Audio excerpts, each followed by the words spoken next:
2000년 전 로마 제국은 화려한 난방 시스템으로 귀족들만의 겨울을 따뜻하게 했지만 지구 반대편 작은 나라 한국에서는 모든 사람들이 평등하게 온기를 나눴다는 사실 알고 계셨나요?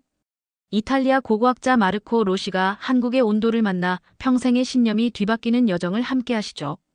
단순한 바닥 난방이 아닌 사랑과 평등의 철학이 담긴 온돌 이야기. 진정한 따뜻함은 기술이 아니라 나누려는 마음에서 시작됩니다. 여러분의 마음도 따뜻해질 이 감동 스토리 지금 시작합니다. 제 이름은 마르코 로시입니다. 이탈리아 로마 출신의 고고학자죠. 어린 시절부터 로마 제국의 찬란한 역사와 문명을 공부하며 자랐습니다. 대학에서는 고대 로마의 건축과 기술을 전공했고, 지금은 세계 각지의 고대 난방 시스템을 연구하는 학자가 되었습니다. 로마의 자부심은 제 가슴 속에 깊이 새겨져 있어요. 특히 로마인들이 개발한 하이포코스트 HYPOCAUST라는 난방 시스템은 제가 가장 자랑스럽게 생각하는 유산 중 하나입니다. 우리 조상들은 2000년도 더 전에 이미 바닥을 데우는 기술을 알고 있었다니까. 이 말은 제가 학생들에게 강의할 때마다 자부심을 담아 하는 말입니다. 로마의 하이포코스트는 정말 놀라운 기술이었죠. 건물 바닥 아래에 공간을 만들고 그 안에 뜨거운 공기를 순환시켜 바닥과 벽을 데우는 방식입니다. 욕탕, 공중 목욕탕, 그리고 부유한 귀족들의 저택에 설치되었던 이 시스템은 로마 문명의 우수성을 보여주는 증거였습니다. 저는 어렸을 때부터 폼페이의 발굴 현장에서 발견된 하이포코스트 구조를 본 것을 기억합니다. 거대한 기둥들이 바닥을 떠받치고 있었고 그 아래로는 불을 피울 수 있는 공간이 있었습니다. 그 모습을 처음 봤을 때 느꼈던 경이로움은 지금도 생생합니다. 얼마나 정교하고 선진적인 기술이었는지 현대의 우리도 감탄할 만한 것이었으니까요. 로마 시대의 하이포코스트는 참으로 대단한 발명품이었습니다. 다만 아쉬운 점이 있다면 이런 난방 시스템은 오직 부유층만 누릴 수 있었다는 것입니다. 하이포코스트를 설치하고 유지하는 데는 엄청난 비용이 들었고 또 노예들이 지속적으로 불을 관리해야 했으니까요. 일반 시민들은 이런 사치스러운 난방 시스템을 꿈도 꿀 수 없었습니다. 그들은 겨울이면 간단한 화로나 벽난로로 추위를 견뎌야 했죠. 하지만 그때는 이런 사실이 저에게 특별히 문제로 여겨지지 않았습니다. 모든 문명이 그렇듯 우수한 기술은 언제나 상류층에서 먼저 누리는 것이 당연하다고 생각했으니까요. 제 연구의 초점은 항상 기술 자체의 우수성에 있었지, 그것이 얼마나 많은 사람들에게 혜택을 주었는가는 크게 고려하지 않았던 것 같습니다. 이런 제 생각이 완전히 뒤바뀌게 된 계기가 있었습니다. 그것은 바로 한국 방문이었습니다. 제 인생을 바꾼 그 여정은 추운 겨울날 눈 내리는 경주에서 시작되었습니다. 2023년 1월, 저는 한국의 전통 건축과 난방 시스템을 연구하기 위해 경주를 찾았습니다. 로마의 하이포코스트와 비교 연구를 하고자 했던 것이죠. 논문에서만 읽었던 온돌이라는 바닥 난방 시스템이 궁금했습니다. 하지만 솔직히 말하면 제 마음 한편에는 작은 의심이 있었어요. 과연 로마의 하이포코스트만큼 정교하고 효율적일까? 하는 생각이었습니다. 경주에 도착한 날은 영하 10도까지 내려가는 혹독한 추위였습니다. 택시를 타고 숙소로 향하는 길, 차창 밖으로 보이는 설경은 아름다웠지만 그만큼 추위도 매서웠죠. 제가 묵기로 한 곳은 현대식 호텔이 아닌 전통 한옥 게스트하우스였습니다. 연구 목적으로 직접 온도를 체험해보고 싶었거든요. 한옥 게스트하우스에 도착했을 때 첫인상은 소박함이었습니다. 웅장한 로마 건축물에 익숙한 제 눈에 낮고 단순한 목조 건물은 너무나 소박해 보였어요. 이런 집에 제대로 된 난방이 가능할까? 의심이 들었습니다. 게다가 이곳은 왕이나 귀족의 저택도 아니고 그저 평범한 서민의 집을 개조한 게스트하우스였죠. 주인 할머니가 저를 맞이했습니다. 김 할머니는 70대 후반의 연세에도 불구하고 활기차고 따뜻한 미소를 지니고 계셨어요. 서툰 영어로 저를 반갑게 맞아주시며 방으로 안내해 주셨습니다. 이것이 우리 온돌방입니다. 오늘 밤 여기서 주무실 거예요. 김 할머니가 말씀하셨습니다. 방은 놀라울 정도로 단순했어요. 텅 빈 공간에 낮은 침대와 작은 탁자 하나만 있을 뿐이었습니다. 벽은 흰 한지로 마감되어 있었고 바닥은 옅은 갈색의 무언가로 덮여 있었죠. 이게 온돌인가요? 저는 바닥을 가리키며 물었습니다. 네, 맞아요. 이게 온돌이에요. 지금은 아직 따뜻하지 않지만 저녁이 되면 아주 따뜻해질 거예요. 김할머니는 자신감 있게 대답하셨습니다. 저는 의아했습니다. 바닥에는 어떤 난방 장치도 보이지 않았거든요. 로마의 하이포코스트라면 바닥 아래 공간이 있고 그곳에서 불을 피워대우는 구조가 명확히 보였을 텐데 말이죠. 어디서 불을 피우나요? 저는 궁금해서 물었습니다. 김할머니는 저를 데리고 부엌으로 가셨어요.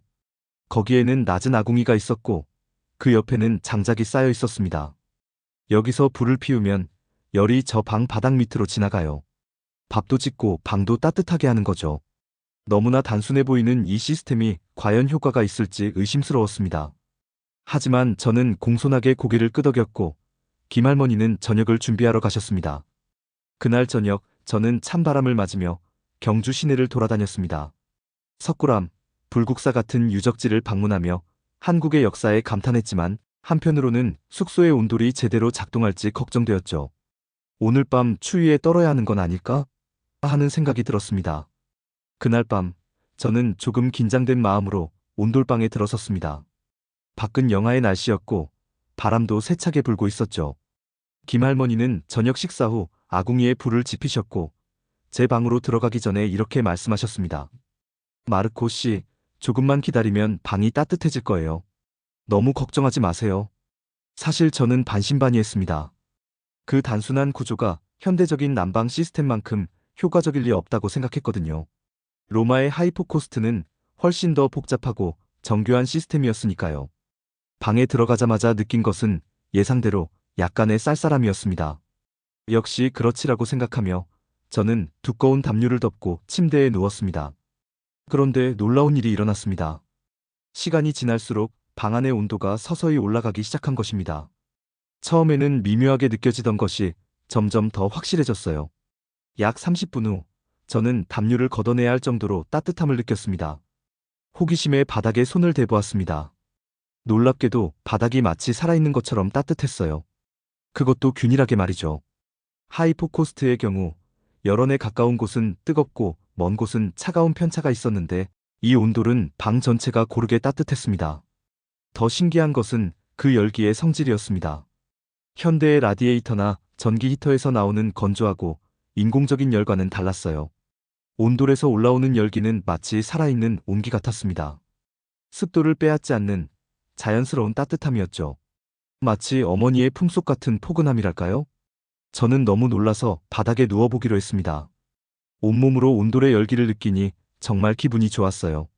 마치 자연의 일부가 된 듯한 느낌이었습니다. 로마의 하이포코스트가 주는 열기가 지배하는 느낌이라면 온돌의 열기는 품어주는 느낌이었어요. 그날 밤 저는 평생에서 가장 편안한 수면을 취했습니다. 바깥은 매서운 추위였지만 온돌방 안은 마치 봄날처럼 따뜻했어요. 아침에 눈을 떴을 때 창밖으로는 눈이 소복이 쌓여 있었지만 저는 땀이 날 정도로 따뜻했습니다. 아침 식사 시간 김할머니께 물었습니다. 어젯밤 정말 따뜻했어요. 온돌이 이렇게 효과적인 줄 몰랐습니다. 김할머니는 빙그레 웃으시며 대답하셨죠. 그럼요. 우리 조상들은 아주 오래전부터 이 방법으로 추위를 이겨냈어요. 외국인들은 처음에는 다들 의심하다가 하룻밤 자고 나면 놀라워하죠. 저는 더 많은 것을 알고 싶었습니다. 이 단순해 보이는 시스템의 비밀은 무엇일까요? 어떻게 이렇게 효율적으로 열을 전달할 수 있을까요? 그리고 가장 중요한 의문은 왜 이런 훌륭한 기술이 로마처럼 널리 알려지지 않았을까요? 아침 식사 후 저는 김할머니께 온돌에 대해 더 많은 질문을 했습니다. 처음에는 기술적인 것들이었죠. 어떻게 열이 전달되는지, 어떤 재료를 사용하는지, 얼마나 오래 지속되는지 등을 물었습니다. 김할머니는 영어가 서툴렀지만 열심히 설명해 주셨어요. 온돌은 아궁이에서 시작해요. 거기서 불을 피우면 연기와 열이 구들장 밑으로 지나가죠. 구들장은 평평한 돌인데 그 위에 황토를 바르고 장판지를 깔아요. 열이 구들장에 저장되었다가 천천히 방출되는 거예요. 저는 메모를 하며 열심히 들었습니다. 그런데 문득 궁금한 점이 생겼어요. 이런 온돌은 모든 집에 있었나요? 아니면 부자들의 집에만 있었나요? 김할머니의 대답은 저를 깜짝 놀라게 했습니다. 물론 왕궁이나 양반집의 온돌이 더 크고 잘 만들어졌겠지만 기본적으로 모든 집에 온돌이 있었어요. 가난한 농부의 집도 마찬가지였죠. 추운 겨울을 어떻게 온돌 없이 견딜 수 있겠어요? 이 말에 저는 큰 충격을 받았습니다. 로마의 하이포코스트는 오직 부유한 귀족들만 누릴 수 있었던 사치품이었습니다. 일반 서민들은 겨울이면 간단한 난로나 화로에 의존해야 했죠. 하지만 한국의 온돌은 신분이나 계급에 상관없이 모든 사람이 사용했다니. 이건 단순한 기술적 차이를 넘어선 문화적, 철학적 차이였습니다. 김할머니는 계속해서 설명해 주셨어요. 온돌의 가장 좋은 점은 취사와 난방을 동시에 해결한다는 거예요. 밥을 짓는 같은 불로 방도 데우니까 연료도 절약되고 일석이조였죠. 이것은 정말 현명한 해결책이었습니다. 로마의 하이포코스트는 오로지 난방만을 위한 별도의 시스템으로 많은 양의 연료와 노동력이 필요했어요. 하지만 온돌은 일상적인 취사 활동과 연결되어 있어 추가적인 자원 낭비가 없었던 것입니다. 저는 점점 더 깊은 생각에 빠졌습니다. 로마 문명이 자랑하던 하이포코스트는 사회적 불평등을 전제로 한 기술이었습니다. 소수의 특권층만이 누릴 수 있었던 것이죠. 반면 한국의 온돌은 모든 사람이 추위로부터 보호받을 수 있도록 하는 포용적인 기술이었습니다. 이것은 단순한 기술적 차이가 아니었습니다. 사회를 바라보는 근본적인 철학의 차이였어요. 로마는 누구를 위해 기술을 개발했는가? 한국은 모두를 위해 기술을 발전시켰는가? 이 질문이 제 마음속에서 울려 퍼졌습니다. 그날 오후, 저는 지역 박물관을 방문하여 온돌의 역사에 대해 더 알아보았습니다. 놀랍게도 한국의 온돌은 기원전 1세기경부터 사용되었다고 합니다. 로마의 하이포코스트와 비슷한 시기에 발전했지만 그 철학은 완전히 달랐던 것이죠. 저는 또 다른 충격적인 사실을 알게 되었습니다. 온돌은 단순히 난방 시스템이 아니라 한국인의 생활 문화 전체에 영향을 미쳤다는 것입니다. 바닥에 앉거나 눕는 문화, 신발을 벗고 실내에 들어가는 습관, 심지어 음식 문화까지도 온돌과 깊은 연관이 있었어요. 이것은 기술이 어떻게 사회와 문화를 형성하는지를 보여주는 훌륭한 사례였습니다. 다음 날, 저는 김할머니께 더 많은 이야기를 듣고 싶었습니다.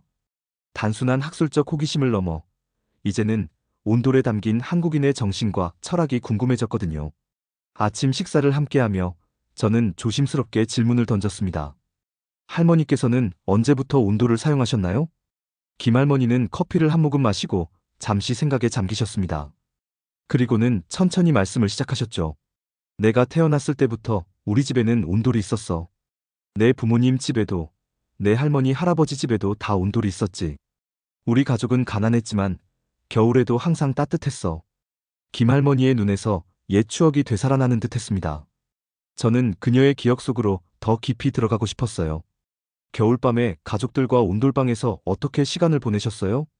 아, 그건 정말 좋은 시간이었어. 김할머니의 얼굴에 따뜻한 미소가 번졌습니다.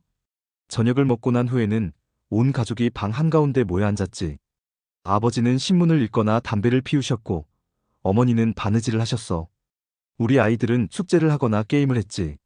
가끔은 할머니가 옛날 이야기를 들려주셨어. 김할머니의 말에서 온돌은 단순한 난방장치가 아니라 가족의 중심이었다는 것을 알 수 있었습니다. 온돌방은 가족이 모여 일상을 나누고 이야기를 전하고 정을 나누는 공간이었던 것이죠. 할머니, 온돌에 대한 특별한 기억이 있으신가요? 김할머니는 잠시 생각하더니 이야기를 시작했습니다. 내가 10살쯤 되었을 때였나? 어느 겨울날 갑자기 큰 눈이 내렸어. 마을 전체가 눈에 파묻혔지. 전기도 끊기고 길도 막혀서 며칠 동안 집 밖을 나갈 수 없었어. 하지만 우리 가족은 괜찮았어. 아버지가 미리 장작을 충분히 준비해 두셨거든. 온돌방은 항상 따뜻했고 우리는 그 방에서 함께 시간을 보냈지. 어머니는 떡과 군고구마를 만들어 주셨고 우리는 이야기를 나누며 웃었어. 바깥은 하얀 눈으로 뒤덮여 있었지만 우리 집안은 마치 봄날처럼 따뜻했어. 그 이야기를 듣는 순간 저는 마음속 깊은 곳에서 무언가가 울림을 느꼈습니다. 온돌은 단순한 기술이 아니었습니다. 그것은 가족을 보호하고 함께 모이게 하며 따뜻한 추억을 만들어주는 사랑의 공간이었어요. 갑자기 로마의 하이포코스트가 얼마나 차갑고 기계적인 시스템이었는지 깨달았습니다. 할머니, 온돌이 한국 사람들에게 어떤 의미인가요? 김할머니는 잠시 생각하더니 심오한 대답을 해주셨습니다. 온돌은 우리의 삶이야. 우리가 태어나서 자라고, 결혼하고, 아이를 낳고, 나이 들어 죽을 때까지 함께하는 것이지. 어머니가 아이에게 주는 따뜻함과 같은 거야. 그 말에 저는 눈시울이 뜨거워졌습니다. 귀족의 자랑이 아니라 어머니의 사랑이 깔린 바닥. 이것이 온돌의 진정한 의미였던 것입니다. 그날 밤, 저는 오랫동안 깨어 있었습니다. 창밖으로는 눈이 조용히 내리고 있었고, 온돌방은 따뜻했죠. 저는 바닥에 이불을 깔고 누웠습니다. 돌로 만든 하이포코스트보다 훨씬 낫고, 나무와 흙, 그리고 손의 정성이 깃든 이 온돌이 더 위대한 유산이란 걸 깨달았습니다. 제 손바닥을 천천히 바닥 위에 올려놓았습니다. 따뜻한 열기가 제 피부를 통해 몸 안으로 스며드는 것 같았어요. 마치 대지의 기운이 저에게 전해지는 듯한 느낌이었습니다. 그때 문득 깨달았습니다. 로마의 하이포코스트는 인간이 자연을 지배하려는 기술이었다면 한국의 온돌은 인간과 자연이 조화롭게 공존하는 기술이었던 것입니다. 방 안에 가만히 누워 생각했습니다. 로마 문명이 자랑하던 하이포코스트는 화려했지만 그것은 불평등한 사회 구조 위에 세워진 것이었습니다. 소수의 특권층만이 그 혜택을 누릴 수 있었죠. 반면 한국의 온돌은 소박했지만 모든 사람이 추위로부터 보호받을 수 있는 포용적인 기술이었습니다. 이런 차이는 어디에서 비롯된 것일까요? 같은 인류, 같은 시대에 발전한 기술인데 왜 이렇게 다른 방향으로 발전했을까요? 그것은 분명 기술을 바라보는 근본적인 철학의 차이였을 것입니다. 로마는 기술을 권력과 지배의 도구로 삼았다면 한국은 기술을 공존과 나눔의 수단으로 여겼던 것 같았습니다.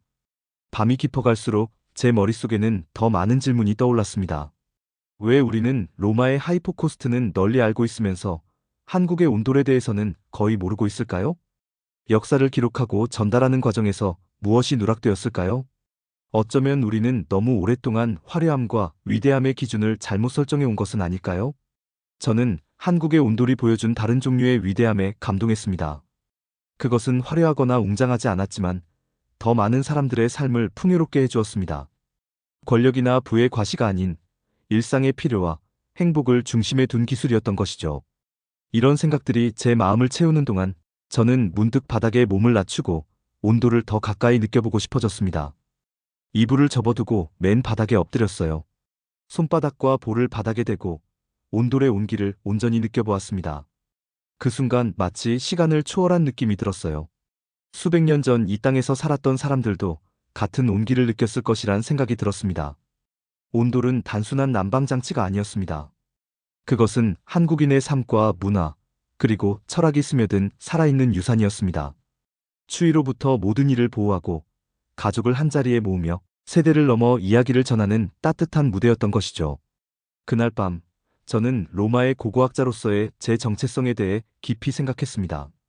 저는 늘 로마 문명의 우수성을 자랑스럽게 여겨왔습니다. 하지만 온도를 경험한 후 저는 우수함의 기준에 대해 다시 생각하게 되었어요. 기술적 정교함이나 규모의 웅장함만이 우수함의 척도가 아니라는 것을 깨달았습니다.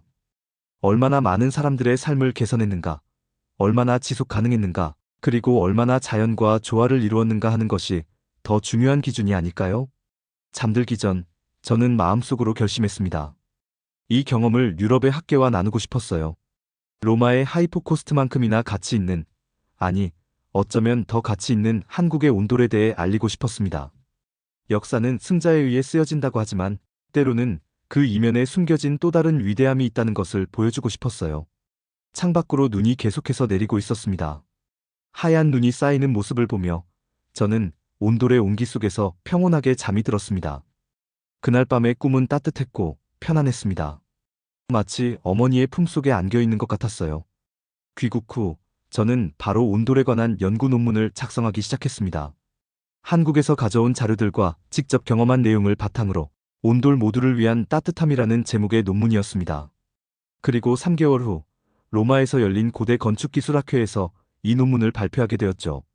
발표장에는 유럽 각국에서 온 고고학자들과 건축사 연구자들이 가득했습니다. 그들 대부분은 로마의 하이포코스트나 그리스의 건축기술에 대해 연구하는 학자들이었죠. 저는 조금 긴장된 마음으로 단상에 올랐습니다. 안녕하십니까? 저는 마르코 로시입니다. 오늘 저는 한국의 전통 난방 시스템인 온돌에 대해 이야기하고자 합니다.